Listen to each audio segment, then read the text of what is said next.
Ang tapang-tapang mong magbanta. Sa ICI lang nga, umatras na yung itlog mo. Tapos ngayon, nagbabanta ka na naman, leche ka. Okay, ate, makinig ka. Tinawag mong leche ka, si Pulong. Ha? Makinig ka ng mabuti. Una sa lahat, kung meron kang reklamo patungkol sa hindi pagdadalo o pagpupunta ni Congressman Pulong dyan sa sinasabi mong ICI, magreklamo ka.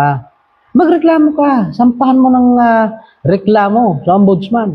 Hindi puro ka leche-leche dyan sa video mo. Nakala mo kung makalitsi ka. Ha? Ilitsi ka pala eh. Oh, baka nakalimot ka. Itong mga nakalipas na mga buwan. May isang tumayo dyan sa kamera.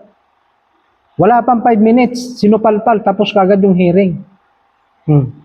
Ano sabi ni Pulong? Anong gagawin ko dyan? Lahat naman yan, hindi naman napapanig sa akin. Dahil kabilang partido yan. Di ba? Kahit ikaw naman, boss. O halimbawa, tinawagan ka ng isang kaanak mo na magbisita sa lugar nila. Tapos ang alam mo, ang pupunta roon ay hindi mo kabate. Pupunta ka pa kaya?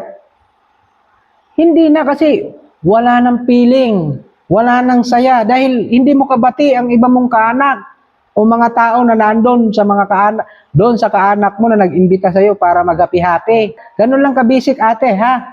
Mindset ba? Mindset. Oh. Bago ako magtapos, kung may reklamo ka kung bakit hindi sumisipot si Pulong dyan, pumunta ka sa ombudsman. Magsampa ka ng reklamo. Okay? Gago!